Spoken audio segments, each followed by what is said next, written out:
Vast, the Crystal Caverns is an asymmetrical tile-laying exploration game for 1 to 5 players from Later Games. It was released in 2016, but it's still widely available. I'm James Bruce, you're watching Tabletop Dungeon. Join me as I delve into Vast, the Crystal Caves. As an asymmetrical game, each player takes on the role of a different character, from the knight, goblins, dragon, thief, and even the cave itself. Each has a different win condition, different gameplay components, and completely different rules. Each interacts with the cave and the other players in different ways, and for that reason it's probably the most complex game I have ever had to learn or teach. It's like a multiplayer version of 9-dimensional chess, but one of you is playing as the chessboard.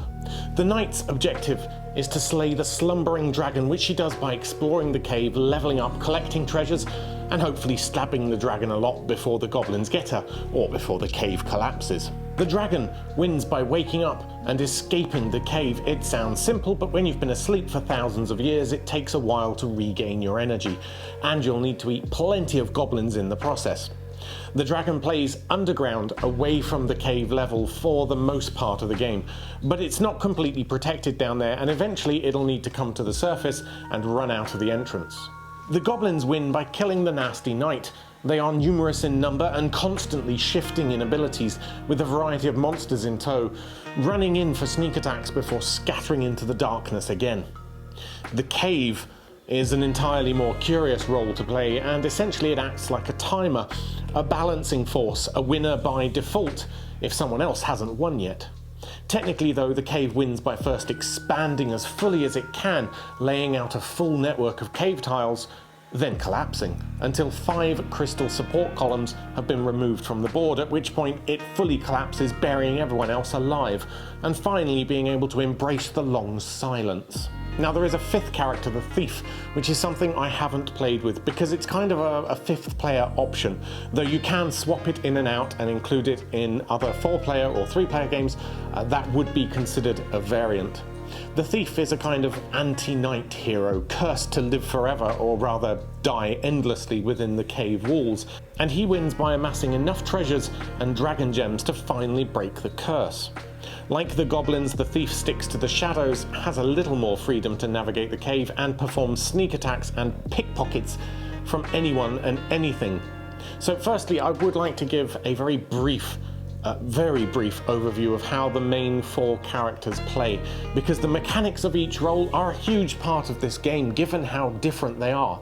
But again, it will be very brief because explaining the full rules for each role would probably take about 15 minutes per role, at least. So first up, the knight. The knight gets a number of action cubes according to their current grit or experience level, unlocking more cubes as they level up. These cubes can be assigned to stats like strength, actions like chucking a bomb, additional movement, or the ability to engage with more things on the board, called perception.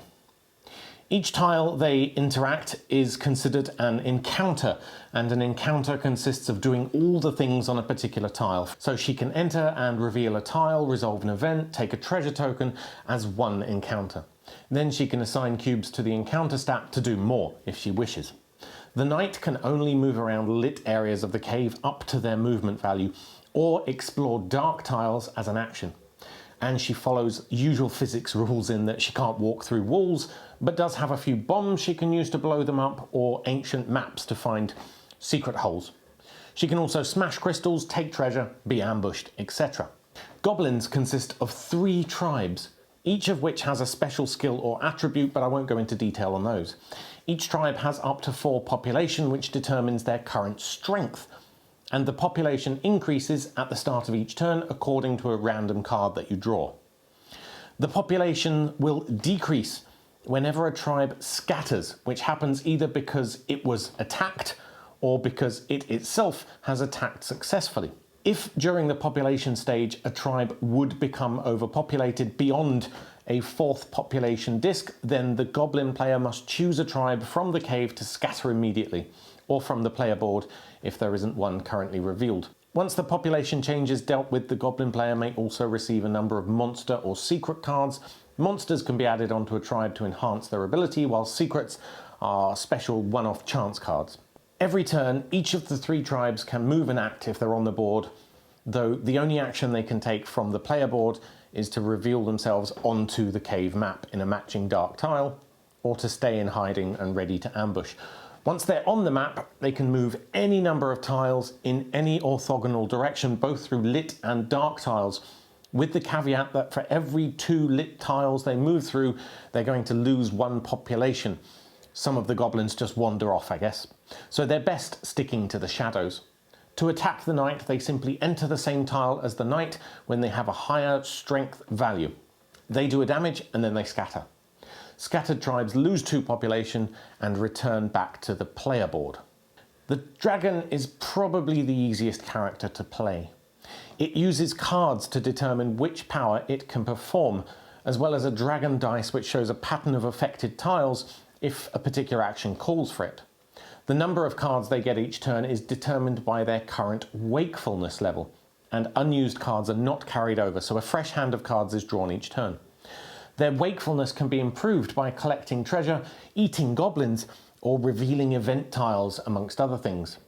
To do this, they have a number of actions available, along with an associated card cost. Now, I won't describe all of them, but they are basically things like Scorch to reveal tiles, attacks against goblins, Scratch to inflict wounds or send the knight player flying. They also have these 3 dragon gems, 1 for each symbol, which will add to their available symbol pool each turn while it remains on the cave map. So they should find somewhere safe to put those down, away from those nasty goblinses and that horrible knight. The dragon plays underground for most of the game, so they can fly around in the vast emptiness underneath the main cave system, but they still have to stay, on the map. Once they reach at least 11 on the wakefulness track, then they emerge from a crystal tile and attempt to make their way to the main entrance, though they are then subjected to the real-world rules of not going through walls or dark tiles. Then we have the cave. The cave draws power from a bag of omens at the start of each turn to determine what actions they can take. And apart from soporific spores, a direct attack, and giant bats to actually move pieces around, the cave mainly focuses on shaping itself, blocking off paths, laying new tiles, so as to place out all the cave tiles as quickly as possible, and then to take them away, again, as quickly as possible. The cave player always has a hand of 3 cave tiles to draw from, replenishing that hand as soon as they lay 1 anywhere, until there's none left to draw from. Using the omens to perform actions is optional. They'll get more omens each turn, and they do collect, so depending on how many crystals and treasure chests remain on the map, they'll get more omens, and any number of omens can be saved from round to round, so you can save them all up and do 1 massive attack round. The only mandatory step each round for the cave player is to lay 1 tile on your turn or remove 3 tiles if collapse has begun. Essentially, that's a timer mechanism, so the game will progress no matter what else happens. But it's also the cave player's job to build the cave during other players' turns by laying new dark tiles next to any explored lit tiles with open edges, and then to draw event cards or treasure cards from which they choose to give 1 of 2 or 3 to the knight player when they reveal those events. Once all the cave tiles has been laid out, the cave begins to collapse, and every turn it will remove at least 3 tiles, starting with those on the extremities and working their way in towards the entrance. Once they've collapsed a total of 5 crystal tiles, even if those were hidden by darkness, they win the game by default, effectively. So the cave's role in the game is to act like a balancing mechanism. Their abilities allow them to either help or take down any player a peg or 2, even trap them by rotating tiles and laying rock slides. Essentially, the cave player wants to slow everyone else down in order to run down the timer, not let anyone get too strong. On the flip side, they can also benefit a struggling player by choosing beneficial events or treasures to give the knight, by laying new areas of darkness for the goblins to move around in and hence hit the knight easier, or by leaving treasure for the dragon to find.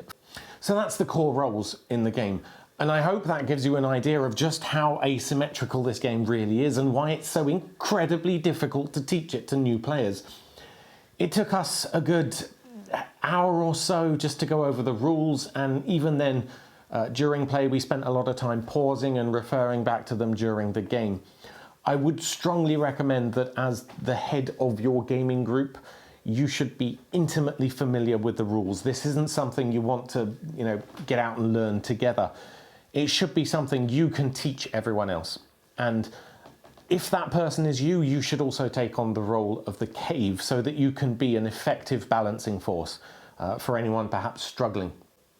So what exactly do I love about Vast? The fact that you're each playing a completely different role, I think, is just really interesting mechanically. It's not all that often that you can play the same game with vastly different rules, and yet it all comes together in such a nicely balanced and neat way. Of the games we've played, the win distribution has been pretty much equal. My 7-year-old son and elderly neighbour have both won just as many games as we have. And that's testament, I think, to how finely balanced it is, or how rubbish I am. Once the cave starts to collapse, you usually have 3-4 turns until the cave will win. And at the same time, the dragon will usually have woken up by then, and they need only a few turns to reach the exit. Both the knight and the dragon will likely also be down to just 1 or 2 health at that point for either a goblin or a knight victory. And it really is very tense and tight until the very last moment. Conceptually, I love the story of each of the roles. The fact that the cave itself is a player rather than just an automated part of the game. I love that each player has their own unique goal. It isn't just, well, everyone collect as much treasure or points as possible. That's not why the knight came here at all. She's only interested in slaying the legendary dragon that burnt her village thousands of years ago, and probably considers it a suicide mission. The dragon's only desire is to be free again, to rain terror upon the world. The cave just longs for the stillness and silence. On top of that, the artwork is incredible. The quality of components. Now, I do have the miniatures upgrade pack, but it's really not essential. The wooden bits that come in the core box are very good. The miniatures is very much a luxury item for the game, so kudos to later games for not sort of copping out and just saying core box is all cardboard and then a premium version with minis. It's great quality regardless of which way you play, and you really don't need the miniatures upgrade. I only got that because it was a Kickstarter. Alright, so what don't I like about the game? Obviously, the rules. Like I said, it's just a nightmare to explain. For every individual player, sure, it's manageable on an individual level, but as the leader of your group, you will need to know all of the rules inside and out, and that's 4 or 5 players worth. There's a reason this has sat on my shelf for 5 years without actually being played. And the asymmetricity may be too much for your group. Some people might not enjoy what is essentially playing 4 different games at once. There is a lot of interaction there, but it can still feel like a solitary experience sometimes that you're having together, if that makes sense. The game should play quickly if everyone knows what they're doing, but it'll take at least twice as long as the box suggests. The biggest drawback to the game is that while it is technically 1 to 5 players, practically speaking, it is precisely 4 players. Anything else is considered a variant, and that means you have special rules to follow. For instance, at the most basic level, you can play without a cave player. You can automate that aspect, in which case the events are random, tile laying is random. It's pretty simple to understand, but it's less balanced, of course. Removing the other roles is a little bit more complex, and they have a lot more special rules to look at. I love that the designers considered every type of combination and how they might play together, how to balance those with additional variant rules, but you're invariably going to find that those are less well balanced and not as fun, frankly, as the main 4-player game of Knight, Goblins, Cave and Dragon. There's even an expansion called Fearsome Foes that I actually sold a few years ago because I realised that the base game alone was more complexity than I would feasibly ever get to the table. So for me, Vast the Crystal Caverns is an interesting, I guess I'd call it experimental game, taking the concept of asymmetrical gameplay to an extreme, perhaps too extreme. It has gorgeous components. Conceptually, it's really fun, but ultimately I think the time investment versus gameplay enjoyment reward is just tipped on the scales towards not quite worth it. If you get a chance to pick it up secondhand and give it a go, then certainly I'd say it's worth taking a punt. It might really work for you. But do make sure you fully understand the rules before trying to introduce it to other people, just to give it the best chance in your table. Otherwise, you will almost certainly get frustrated with it. Anyway, thanks for watching this review of Vast, the Crystal Caverns. And if you enjoyed it, hit like. I'd really appreciate that. It tells YouTube to rank the video a bit higher. Let me know in the comments if you have any questions about the game, and I'll try my best to answer if I can. And do consider subscribing for more occasional game reviews from me, James Bruce, and my tabletop dungeon. Until next time.